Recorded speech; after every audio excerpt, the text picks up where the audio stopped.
It's a tough act to follow and a difficult introduction to try and live up to. I'm just a sort of a struggling aspirant. When I wrote my first book about 25, 30 years ago, it was a great honor and a great privilege that His Holiness the Dalai Lama agreed to release the book, and it was only a gesture of encouragement to a student who wasn't sort of doing very well with himself. And so I, of course, was over the moon that His Holiness was releasing my book. And so the book was released, and he came on stage and began to speak, and I was on top of Mount Everest. And then he said, my Rajiv is a student of mine. He works very hard, but how much he knows, I don't know. And I'm afraid that truth has remained for 25, 30 years. And if I needed any sort of reassurance that that was still the case, less than a month ago in Goa, we were launching the Dalai Lama chair of Nalanda Studies. And so at the end of his talk, His Holiness, referring to me again, said, Rajiv has been an old student of mine, but these days he's a little sleepy. So between how much I know and my sort of sleepiness, I'm afraid there isn't a great deal of wisdom to share. So I do that with great sort of trepidation and humility, and as I said to fellow travelers of the path, I have been deeply blessed, and it can only be past life karma to have had some remarkable teachers who have been most indulgent to me. And so the tradition that I inherit started really with the Ramakrishna mission, and I received Diksha from Swami Ranganathanandaji, who later became president, and I've been a student of B.K. Iyengar, the great yoga icon in Pune, but His Holiness the Dalai Lama is my root guru. And so I'm deeply honored as an unworthy student to be able to talk about what is it that I, in my many imperfections, learned from His Holiness. And I think that the most powerful message as an aspirant has been that he really is, as he describes himself, a simple Buddhist monk who happens to be the 14th Dalai Lama of Tibet. Though that is the title that he holds, he is the quintessential monk who embodies in human form the highest human aspiration to human perfection. He is going to be 85, and I learn from him by as much as who he is as by what he does and the manner in which he is celebrated and respected. So here is a man who is considered by his followers, including people like me, to be a manifestation of the Buddha aspect of compassion, Avalokiteshvara, and we call them bodhisattvas. And so here is a bodhisattva who at 84 still does 4 to 5 hours of spiritual practice every day. So it isn't as if that in terms of popular perception that enlightenment or wisdom or flashing lights or whatever we associate respectively with spiritual illumination is a one-time event, and from there another sort of misnomer that bliss follows. It is a constant engagement with life and living. So not only does he do sort of 4 or 5 hours of sadhana and practice every day, but he also receives, again, so recently because he is aging, instruction and transmissions from many lamas, often younger than himself, so that there is a continuity of transmission that happens. So in some ways that we are all, the Dalai Lama is then we need all of us so much more to be eternal sadhaks and eternal students. There is no single transforming experience that endures for eternity or lifetimes to come. Underlying that principle is a very powerful motivation. And when I spoke about Bodhisattva, and with the Bodhisattva is, so all of us in that tradition take what we call the Bodhicitta vow. And the principle of Bodhicitta is a shift from the traditional understanding in many traditions, including Hinduism, as to the aspiration of the spiritual quest. So in this case, it is not the kingdom of heaven, it is not nirvana or moksha, as we tend to understand it, but it is really to reach a level of wisdom and the understanding and the insight of the nature of reality, to be able to choose consciously to take rebirth in human form and the suffering of the human condition to teach and serve humanity. So, according to traditional belief, there can be no higher motivation than to embrace the human condition in order to help other people. And that surely is the most profound manifestation and expression of compassion. The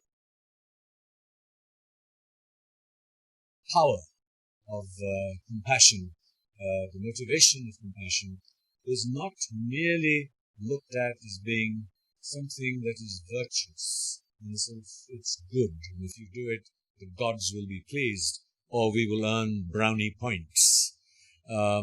From an understanding of karma, which is central to the entire the philosophies of the Indic heritage, is the recognition that we craft our own destiny and our unfolding present and unfolding futures.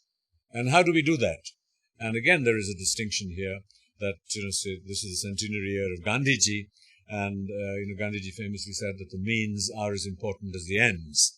And, but in our tradition, it really is, it is the motivation, the intention. The closest Hindi word is hamari niyat kya hai. तो हम किस नियत से जो हम करते हैं and what that does really is, and this is where our understanding of karma emerges, that every thought creates an imprint on our consciousness, and at the subtlest and deepest layers of consciousness. And it is the accumulation of these different karmic imprints that determines our reflexive impulses. So how we think. So how do we impact how we think is by working on our mental diets. So just as we have physical diets, we eat different kinds of food, we also consume different kinds of thoughts and ideas.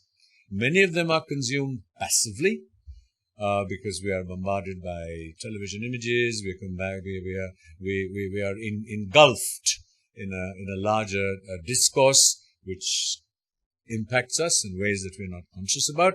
So similarly, that we eat physical foods without reflecting on what we're eating or why we're eating.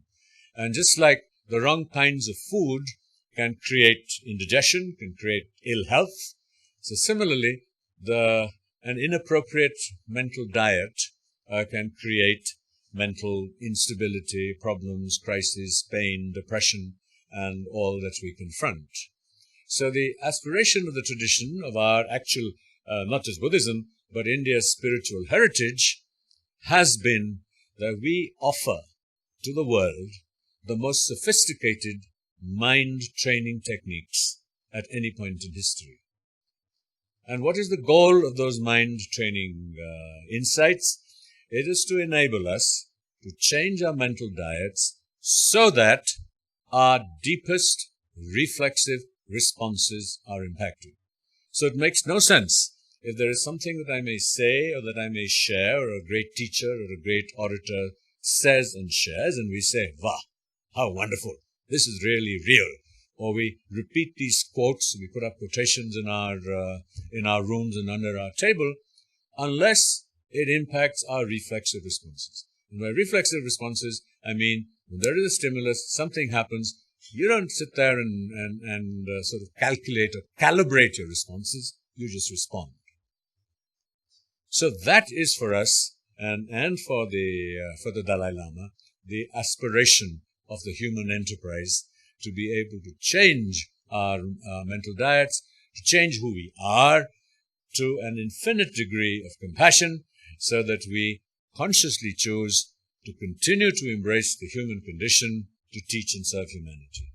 This is the guiding principle of the Dalai Lama, and what I most importantly learn from him. And when I say learn, it is thus far I have not reached the stage of wisdom where I can honestly say that I have so internalized it and it is a reflexive response. I'm a struggling student, and as we're told with the Buddha, and certainly His Holiness has told me, at one point I said to the Dalai Lama, I said, I've been a student of yours for 30 years, or whatever, 40 years, and nothing is happening. I still get upset, and sometimes I feel envy, and I feel jealousy, and I feel all these sort of awful, human emotions that I know I shouldn't. And his response was, what's the hurry? It takes lifetimes. It takes a lot of effort. And we need to consider that, there is a Rubicon in Western psychology and Western training and mind training of 10,000 hours. I don't know where it came from, but it's sort of, I think it's a representative figure. And they say that if you want to become a great musician or a maestro or a great cricketer or whatever it is, that you need to spend 10,000 hours training yourselves. And we just need to reflect that here's a man who at 84, the Dalai Lama, the preeminent Buddhist monk and one of the most respected spiritual leaders in the world, is spending 5-6 hours a day continuing to train his mind. Well, we cannot find the time to spend, 5 minutes a day or 5 hours a week in order to train our minds. So we can spend that beautifying ourselves. We can spend that losing weight, which is something I need to do. We can spend it trying to grow hair, which I fail to do. So we can spend it on a zillion different distractions, even our professions, or training ourselves so that we can get good jobs and skills and what have you. But the processor of all that is the mind. And we cannot find the time or engage with the context to train our minds. Now, having said that, the other remarkable aspect of the Dalai Lama is that we do not claim exclusivity. The Dalai Lama doesn't claim that my method of training the mind is the best, or it's the only one. So just like each one of us need a different physical diet because of our mental dispositions, because of our health. If I'm diabetic, I need something else. If I'm in a particular climate, I need a different kind of food. So each one of us needs a different mental diet. And so we have no problem. The Dalai Lama has no problem going to a mosque and doing the namaz, or going to a church and singing a hymn and putting a cross around his neck. It comes from a deep respect that we need different mental diets, and that this diet is suitable for me and another diet is suitable for you. And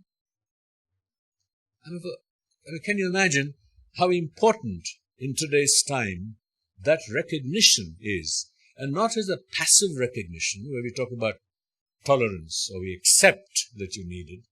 Actually, what we're really saying, and the Dalai Lama is saying, is I celebrate it. I celebrate the mental diet that you need. It's like I need a particular mental diet. It is as simple as that when you think about it. Each religious and philosophical tradition has its origins in particular social realities and contexts. And those contexts change and they evolve and they're dynamic. And certainly in India, we have had many great masters and reformers, different religions and different traditions, who come along and in the context of changing realities and also changing impacts at different levels of evolutionary biology. So the human being at 500 years ago, or at the time of the Buddha, 2,500 years ago, or as for the Christian tradition, 2,000, whatever, so different spans of time, just because of evolutionary biology, we have changed. And it took the early years of evolution, from amoeba to mammals to, two-legged beings, to monkeys, to agriculture, to fire, to stone. But each level took thousands of billions of years to move from one to the other, till the human mind began to assert itself, which accelerated the process of evolution, where the products of the mind, and one marker was certainly the Industrial Revolution. So before, you had implements that you used, and then you had a machine that you set in motion and you could set back. And this wasn't even animal power, it was just a machine. And from then on, the material and mental universe of the human species has grown so rapidly that evolution hasn't been able to keep up with it. And that balance continues to enlarge. And the only way that we can begin to look at the mental diet that we now need is to explore and understand the changing nature of reality and our changing understanding of reality. And that led His Holiness, the Dalai Lama, to a very active engagement with contemporary knowledge, the contemporary range of knowledge, including, in the early days, religious communities were isolated. To see what we could learn from a conversation and dialogue with other traditions, and to incorporate them in our practice. And interestingly, the tradition of India, and I look at Hinduism in its largest framework, and I think the closest approximation comes from Radhakrishna's Hindu view of life, and other people who've spoken in that vein, way of life, and it is no single set of practices, was that in our civilization was its ability to assimilate, process, draw upon diverse sources of wisdom. Interestingly, as Buddhism evolved, Buddhism was more effectively assimilated.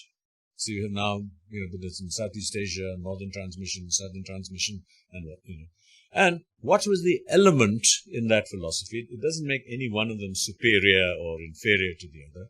So the element in it was that the Buddha, like the Dalai Lama, presented himself as a human being, who remained a human being, who went through the suffering of the human condition during his lifetime. So it wasn't based on something larger or more profound, but his understanding, or inverted commas, realizations, were processed by a human mind in human form, finally, and then shared after much hesitation. And what was that hesitation? That hesitation was that when we talk about spirituality and spiritual experience, we are talking about an experience that transcends concepts, is non-conceptual. Now, if I can't even explain to you what horrid thing which I indulge in sometimes, Coca-Cola tastes like, unless you have tasted it, it's going to be impossible for me to share with you inverted commas, spiritual experience, or the mind state that the spiritual quest can nurture in an individual. And so our tradition evolved both method and wisdom. And this is the tradition, the Dalai Lama describes himself as the inheritor of the Nalanda tradition. And I just want to take a few more minutes to tell you about what we understand as the Nalanda tradition, because, and that is India's heritage that traveled from India to Tibet. And we are in the process, we're having a conversation with a friend here, about looking at the study of the Nalanda tradition, because it combines method and wisdom. And what do we mean by method and wisdom?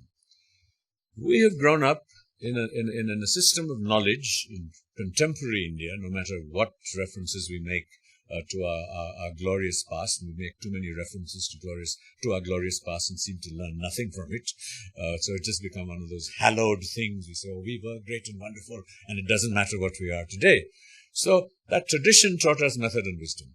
And it was that the wisdom aspect is, in our contemporary education, comes from the Western Socratic tradition, where things are verbalized, communicated through a verbal process, evaluated through a verbal process, governed by vocabulary.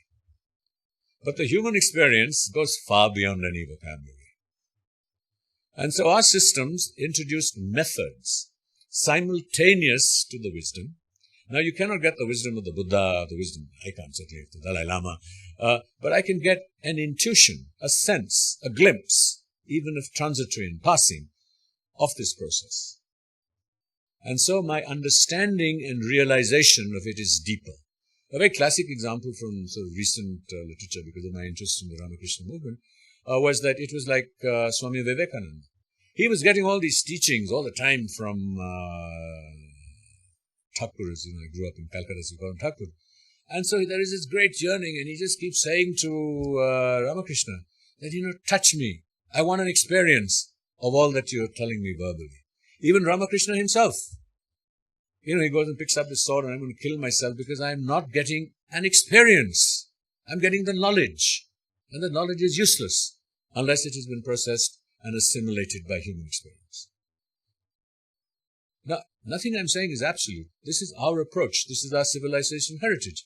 There's no question that there will be other traditions and other approaches that make perfectly good human beings. And they could be atheists, they could be agnostics, they could be anybody. So I'm really here to share from the Buddhist lens what is our collective Indian civilization heritage and the insights it offers. And today, people who meet the Dalai Lama, and I must say, they're impacted not just by what he says, because through this process of realization, he has become a particular kind of human being. So it is that process of the method and the wisdom that must coexist. And that, when I say that, the 10,000 hours of practice or whatever that I'm urging or recommending and saying that we do not have time for, is really what His Holiness is demonstrating in his life.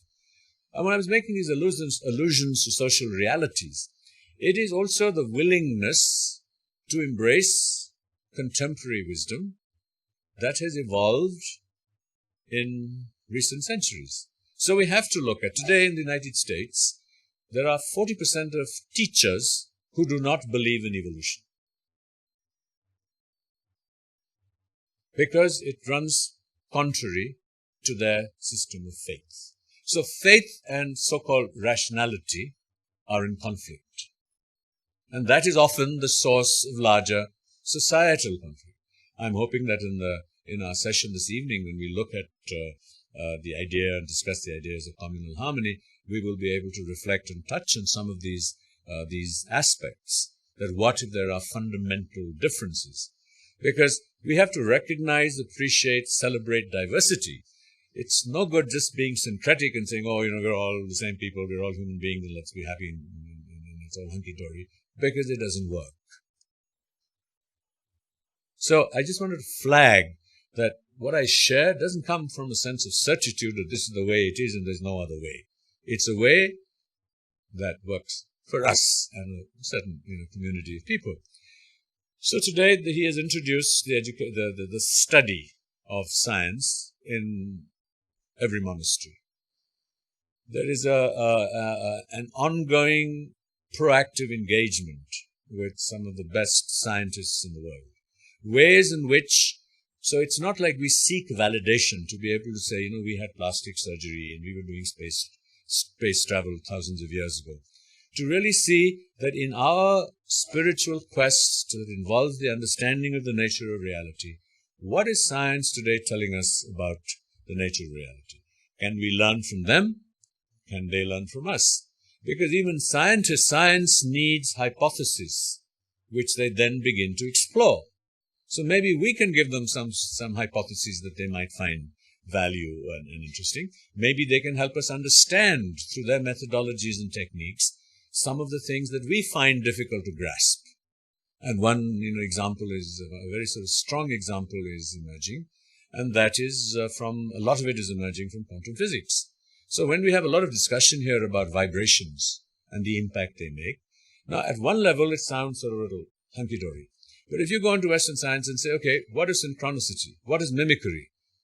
What is it that prompts or makes two particles, zillion miles apart, without anything between each other, completely mimic each other?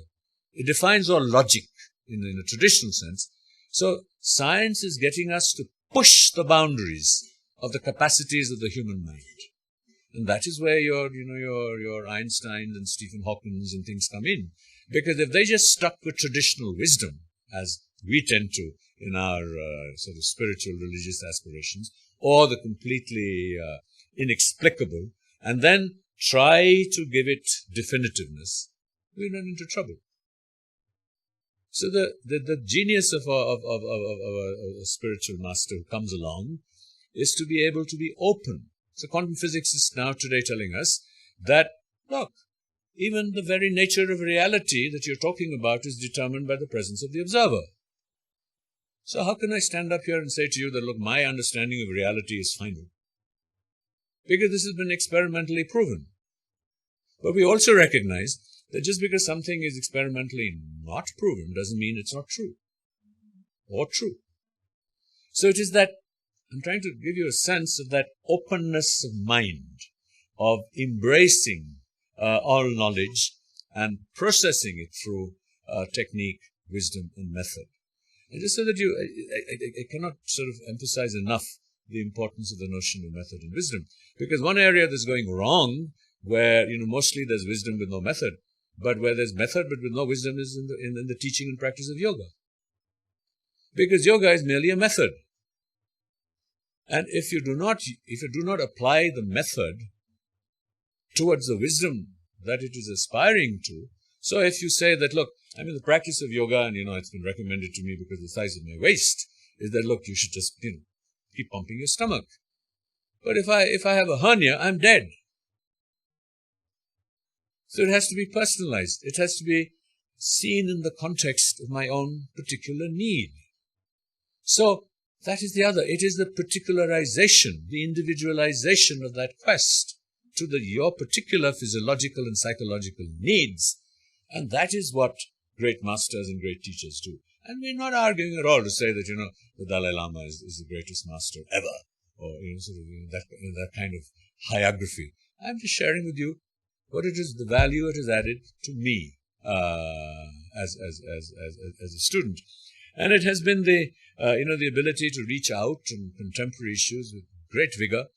So it is engagement with science and rationality. It is going out into working on interfaith dialogue and conversation. And as I mentioned to you about going in the willingness to go out and embrace the practices and traditions of other traditions, is a very powerful message that it embodies. And I would strongly recommend the exhibition that is being hosted with just some images of this exercise and engagement. A very important area of intervention has been on gender, on women. And this is something that many faiths are struggling with. And so when His Holiness came out from Tibet in 1959, Tibet was a feudal country, and it was 6 million people in a very large area, and there were sort of the monasteries were self-sufficient communities. There wasn't that much conflict because each family was was giving their eldest son as to be a monk, and so it went on, and so there was this commitment, and the feminist movement was growing in the 60s, beginning to gain momentum, and so it was presented to His Holiness. Look, you are a preeminent Buddhist monk. Why don't you go out and start enabling and get women to be on par with men. The Dalai Lama is not the Pope, the God. He cannot just decree and say, look, henceforth, this is going to happen. And when that happens, there is social, turmoil, which is what, we're engaging with. Court cannot just turn around and decree that this is it. So it is a question of leadership creating and nurturing a perspective that brings about change. So he began a process of building consensus. And about 4 years ago, with great satisfaction, that we now have what we call Geshe Mas. Now, a Geshe degree in the Tibetan tradition is like a PhD. So the Tibetan monks who are part of the social structures go through 8 to 9 years before they can, they are qualified to teach. And they're awarded a Geshe is like the PhD, and that's the highest degree. And so now we have nuns who get the Geshe, and they call Geshe Mas. But there is still an unfolding challenge, which means that we have been institutionally able to give them this, but social acceptance is taking time to evolve and to follow. So there's a great lesson here on how do we nurture and bring out change that is continuous and engaged, which doesn't create a level of disruption so that the resistance is so strong that the baby goes out with the bathwater. So these are traditions and practices that have, gone on for, I'll just, 2 minutes is what I have left. I just want to go back and conclude with the idea of compassion. And why compassion, not just because of His Holiness, that is a tradition. And today we know, is that the Dalai Lama has nurtured a radical reorientation of our obsession with self. And why is that important? Not just because the divine will be pleased or our karma will be erased. It is today modern scientific research to the degree that, we have to recognize that today's scientific truths can turn out to be falsehood later and vice versa. But today psychological testings tell us that people who are unhappy, forget mental problems, when they go to psychiatrists and are interviewed, you will find a very large number of I, me, mine as a part of the conversation. So it is this obsession plainly with the self, which is what our economic system, our social system, our political system is nurturing. That is the source of human dissatisfaction. And that when we can train people using method and wisdom to be able to think about other people, that sense of the self, the I that suffers, softens. And as it softens, we begin to experience greater fullness of life, greater equanimity. So the guiding aspiration of method and wisdom is how we can nurture a realization of compassion. How do we do that? I'll just give you a little snapshot of the method and the wisdom. So, what is the wisdom that circumscribes this? The wisdom that circumscribes it is very commonplace. Now, in our traditions, we believe a lot in reincarnation. It is not essential, but I'm giving you one piece of wisdom if you do. If I believe in reincarnation, everybody in this room has at some point been my father, mother, brother, or sister. And if I begin to think in those lines, and I keep repeating this to myself, if that gentleman there has been my father in some lifetime, it doesn't mean that I will not stop feeling affection for him in this lifetime. Or that we live in an interdependent world. So the fact that I'm here, started with, where's this wonderful lady? Manjari. She organizes an event. She has people working for her. Boeing made an aircraft, even though they're otherwise, sort of people are dying in their flights. I take an aircraft to come. I eat food which a farmer has made. So my very survival, my being here, someone has put this microphone, someone has manufactured this. I live in an interdependent world. I cannot function without it. So if I begin to think of that my very existence is dependent on other people, then naturally I'll say, I'll think even more highly of her than I do now, because she has enabled something larger than myself to happen. And so did the guy who cooked me breakfast this morning. I'd be really hungry and, unable to speak if I didn't have a good breakfast. So right from, the little tiny bit, the tiny fragments to the larger picture, we realize how interdependent our lives are. So in our practice, we will have a whole range of these kinds, we call it analytical meditation, where we present to ourselves in meditation a structured plan. It's called the Lamrim, it's called the graduated path, that will make us realize, if we spend those 10,000 hours, about the nature of compassion and the nature of, and the other thing is that, is the other sort of, the pillar is, impermanence, that everything is changing. And the final, which is, much more, three pillars on which the tradition stands, is the idea of, shunya. And I don't have the verbal, the vocabulary to describe it, but, the common English phrases are emptiness of inherent existence, emptiness, and what have you. I don't want to go down that route because it is an extremely complex idea that has to be experienced. I have not experienced it. I have the verbal vocabulary. I don't want to inflict that on you. But just so that you at least academically know that there is the idea that the self does not independently exist as a part of this softening the sense of self. And so ultimately, it is not just about large, high philosophy, but it is about the good heart. And His Holiness has written a wonderful commentary on the Bible, because he says one of the things he learned from the Bible was the practice of seva, of service, which our traditions in India have substantially lost. So that's why I think we need to thank our supporters here, because it's very easy to get corporate social responsibility, for money to put into temples so that your karma can be raised, or you can express other sort of metaphysical realities, but not something like this.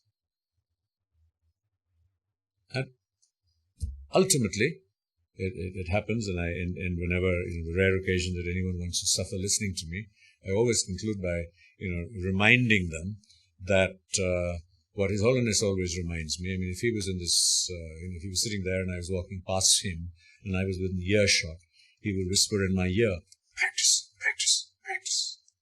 Because you can talk till doomsday. But unless we practice, practice, practice, we can listen to speakers, we can attend festivals, but if we don't practice, it doesn't mean my practice or the Buddha's practice.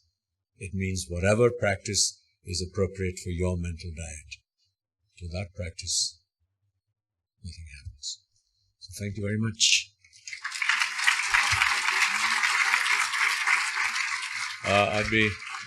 I'd be happy to try and answer any questions that you might have. I do not promise coherent, cogent responses, but I will give it a shot. So,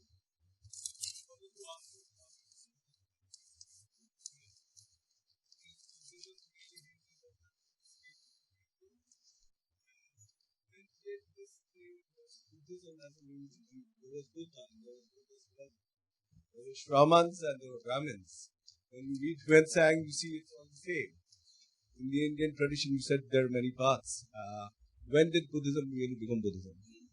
There's no, Buddhism is a phrase which you use in the English language, and the Buddha does not own Buddhism. It's not 23rd of March or year 1733. These are, when you start looking at an evolutionary process, it was 100 years before the first group of people sat down and even decided to collect the Buddha's teachings. The Buddha in his own lifetime said, please do not be limited by what I said. I have often contradicted myself because I have spoken to people with different mental dispositions. So don't even take my word for it. Then you have a whole range of teachers, who came, Nagarjuna, Atisha, they continue. And it is the Dalai Lama today, who's also one of those teachers, who have continued to take it further. So just like we struggle in saying, what is Hinduism? So in the same way that we just say that it is a tradition that drew its inspiration from Siddhartha, who we then decided to call the Buddha. He didn't call himself the Buddha. So unlike other theistic traditions, which started at a particular point when the revelation came and the revelation was proclaimed. So even within the Buddha's own lifetime, the process of change continued to evolve. So there's no particular time, and so it traveled to different parts of the world within the historical context. Yeah. I understand that, but is it basically Buddhism basically a Western definition of the way of life or the practice of the Buddha? I'm talking about the term Buddhism. That's it. I mean, honestly, I don't know as to who first used the phrase Buddhism. Would the Dalai Lama call himself a Buddhist? Sorry? Does he call himself a Buddhist? Please take mic. Does the Dalai Lama call himself a Buddhist? Well, he calls himself a student of the Buddha, as you know, and I am a student of the Dalai Lama. And from lived experience, so there's an interesting story from the Buddha's life. Ananda was one of his attendant, student. And so, like, I went to my teacher and said, 40 years, nothing is happening. Of course, he said that the minute you think something is happening, nothing is. It's a very important pointer, because it's not only the teacher who just says it because he should, so that you don't get ego, but it's also true. Because in this tradition, there is no sudden cataclysmic moment. So myth and legend, even around the Buddha, said, look, there were all these thousands of lifetimes of coming together and the journey and the quest. I mean, he did his sadhana, and he didn't eat for years, and that story is all very popular, and it's out there. And so it is this. It's completely evolutionary. And so what Buddhism, I think that much more than in Buddhism, because there are some aspects of, nature, reality and suffering and Four Noble Truths and things. But in Hinduism, it's even more complex. And I think we are struggling because we're looking at, I'm Hindu, I'm X or Y. And which is why I hesitate I have some notion of, I know what you're saying, and I have some notion of when and why it might have happened. And really it happened once the British came to India, and there were the archaeological excavation, and they began to find all these, these findings. And then that sort of, it galloped. And as it began to, so actually the Tibetans used to call it Arya Bhumi, land of the Aryans. It wasn't the land of the Buddha per se. And there's a very important, thank you for just triggering this off. I thought I'd mention it. You might find it interesting. When we talk about vocabulary and conceptual experience. It's really important to understand. Because when Buddhism traveled to Tibet, and I have a better idea about what happened when it traveled to Tibet than when it went to Sri Lanka and other places, the scriptures traveled. But more importantly, it was the method that traveled.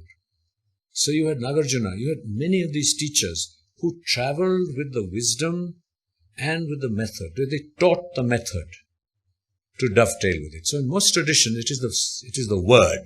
It is the scripture that travels, and then we keep interpreting it. So when it traveled to Tibet, they found that the Sanskrit language in which it had been documented didn't have the nuance and the vocabulary to capture it. So they expanded the vocabulary. They came up with new words in order to capture the non-conceptual experience that the practice of Buddhism was creating. We know from English language, when we try and talk about nirvana or moksha, it's not really what it is. Even if you just want to talk about happiness, look at the number of words we have in, is sukha and dukkha is what the Buddha taught. It's not unhappiness or suffering. It's much more complex than that. Which is why I'm hesitating to saying, giving it a label. Yes, anybody else? Peace.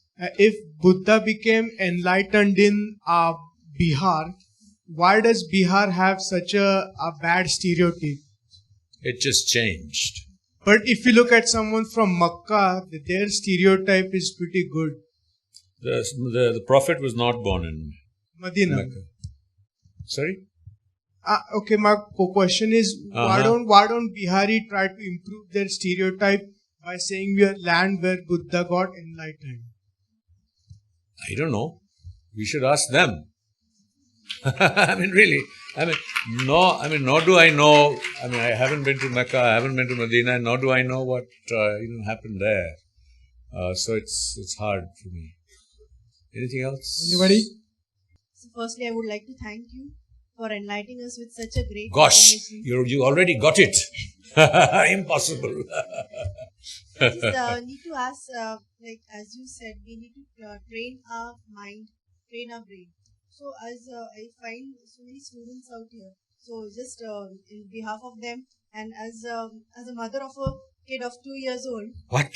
You don't look it. so I need to know to train a mind, to train a brain, how to start off with, at a very start level also. See, the theory is very simple, the practice is difficult. So let me tell you the simple part. The brain, in recent years, the ability to map the brain and actually photograph it and to go into its texture and substance has become very sophisticated. It's nowhere near what a MRI does to your gallbladder or to your intestines or to your heart. It's still an approximation. So what we do is we go into brain scans and you look for changes. Something grows larger and something grows smaller. And then you have I never pronounce it right, but it's called the amygdala part of the brain, which is where the emotions reside. So they found that just like if you want to train your arm, you have to keep doing an exercise. So when I was saying that practice and the mental diet, so if we keep approaching, as I give you the examples of compassion, so we keep thinking about interdependence, a very important part of the practice is mother's love. So we keep thinking about mother's love because that love is truly unconditional. So we have a meditation that a child is not going to be able to do that when understanding the principle, is that you begin to visualize your mother.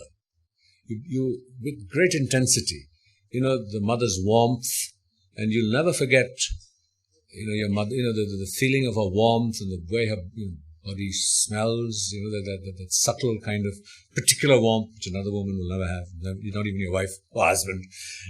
So it's that kind of, so you bring that up to consciousness and then you dovetail that with someone you're neutral to. So you have these techniques. And that is why parenting, the whole idea of nurture, is so important, because it has to do with repetition. Exercise the repetition. And now we know, and they have looked at turnarounds with as little as 200 hours. But they say if you meditate for 200 hours, which means that if you keep focusing and keep repeating a positive idea or a positive thought with concentration and focus, you begin to see changes in the brain. And physically see the changes in the brain. But there's the converse of it too. That, of course, if you stop, then, it'll last for a while, but it can also reverse itself. So the hypothesis that we had, as recently as 20 years ago, that you're born with your brain and it can't change, has been physiologically, physically, empirically proved to be wrong. The brain can change. It can change physiologically, physically, in a way that you can identify. So it has to ultimately do with, and so, we were all taught, how to do numbers or tables, 10 times table, 50, 20, and today you have computers. Now that repetition of learning used to sharpen the brain's memory and its capacity to recall. So it was like a training. When we do our jap, we don't understand often the sophistication of our own heritage. People, the Westerners came along and started saying, who these gods they were, they're worshipping tens of thousands of people. What they didn't realize is that each different deity has a particular psychosomatic, physiological impact. Today we know that, a certain color makes a certain impact.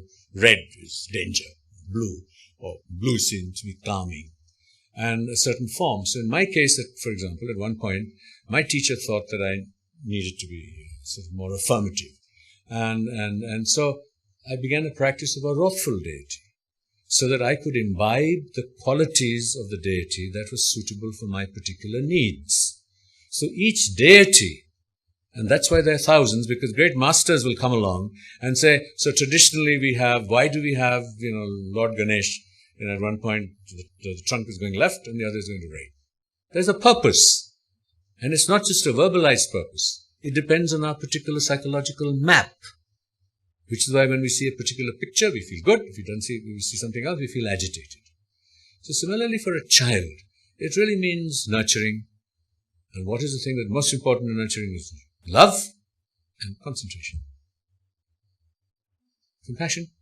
The mother gives that, it's received, and whatever it is, to try and help the child to concentrate. Thank you. Yes. Yes. Yes, sir. Right, so Yeah, yes. Oh, okay. Two questions I have.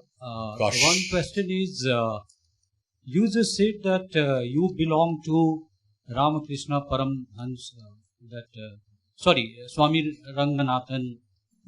Okay, carry on. Yeah.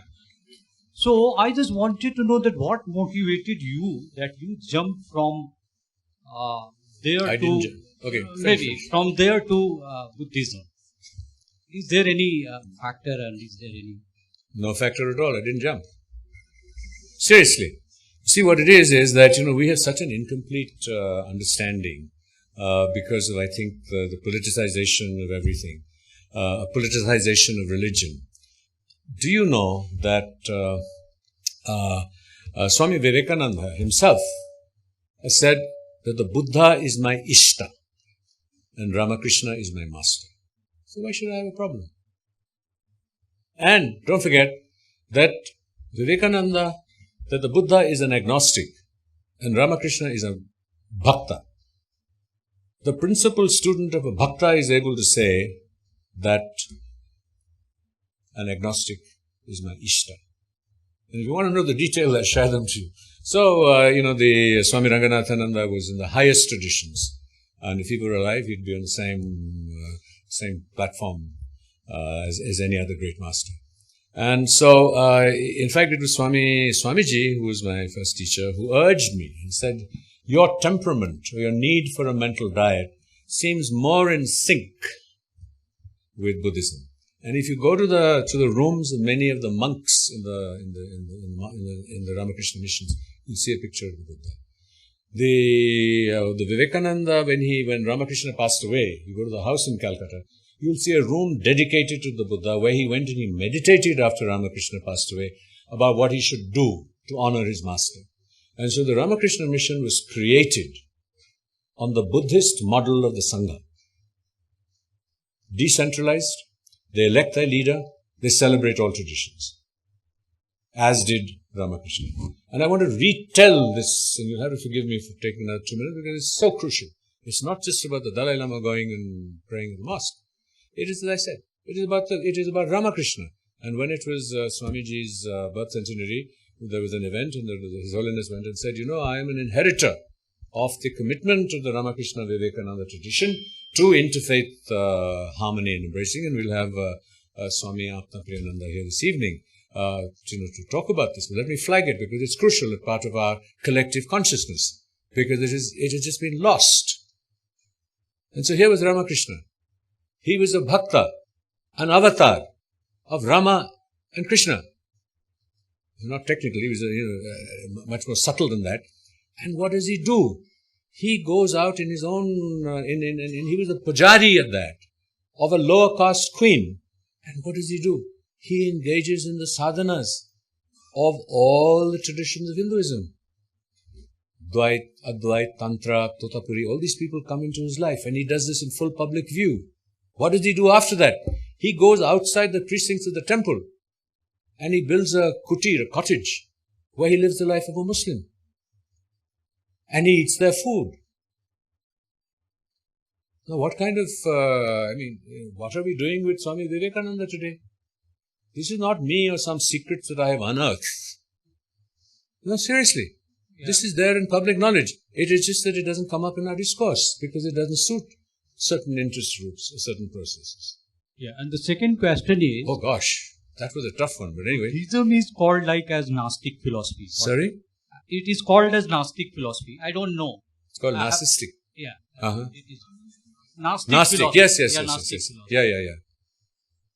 Can you just elaborate on that? Do you think that it's a Gnostic philosophy or not? Of course not. Because I think it comes from a misunderstanding that because, particularly in the tradition where we talk about shunya and emptiness, and that there is a great emphasis on suffering, and so we say this. Actually, what it is that when we talk about compassion, what as the aspiration, what can be more joyous an experience, than compassion?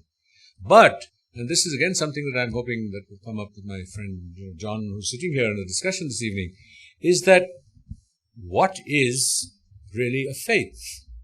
Is it what the scriptures we ascribe and said? Is it the way it is lived? Is it the way it's practiced? Is it the way I say it is? Is it the way the Dalai Lama says it is? Is it frozen in what a particular person says about it and then we quarrel about it? So it is the manner in which it is lived and experienced by each individual in his life. And if it is, something that is, makes one feel gloomy and reject the world, or then I'm foolish to practice it, if that's the effect is happening on me. So we should all be looking at, our religions and traditions that give us the fullness of life, that give us happiness and joy.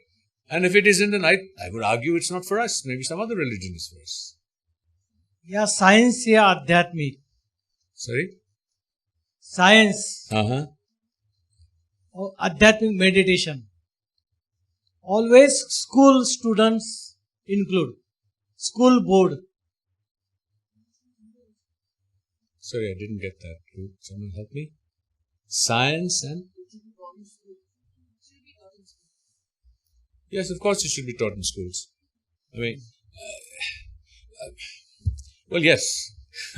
Anything that's... No, really, anything obviously that's, that's... All school. Yeah, but I'm always nervous Meditation class.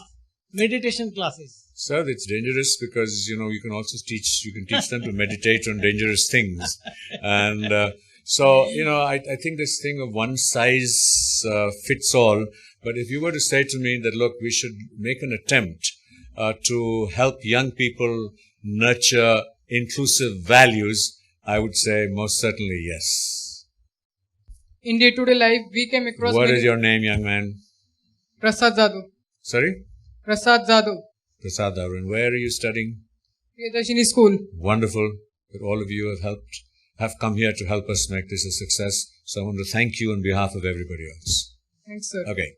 In day-to-day life, we came across many religions, just like Hindu, Slowly.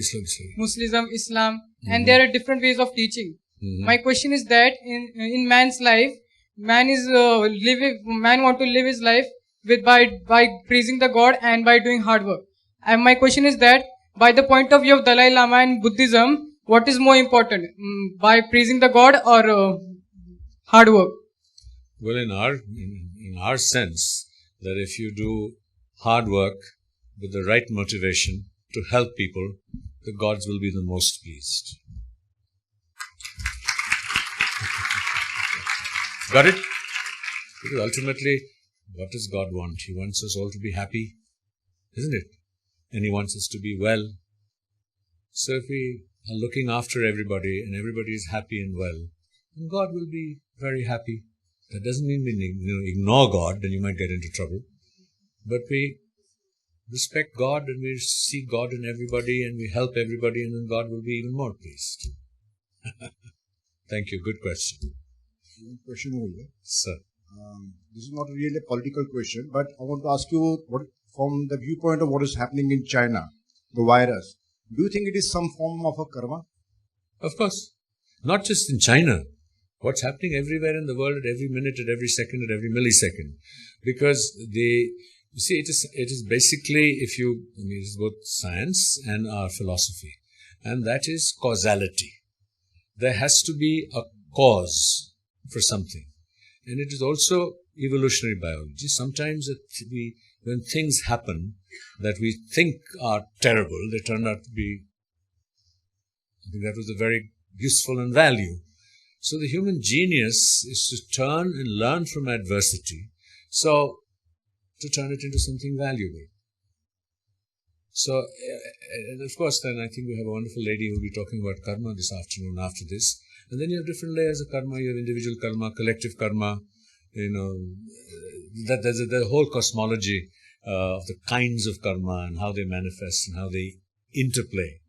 But ultimately, we know that we may not be able to understand or identify the particular cause.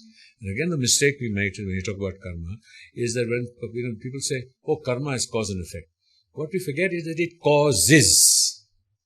So it's a number of causes. Some cancel each other out, some reinforce each other, that come together for it to manifest in everything that happens. Does that make sense? Yay! Thank you. Well, thank you for being so patient and listening. And for all the people who are, when I was, it happens when you speak, suddenly you forget what you're going to say, and you look at somebody's face and they nod, then you feel that, yes, it gives you comfort. So a lot of you nodded, and so I have to be really grateful, like John is just now nodding. Thank you, John.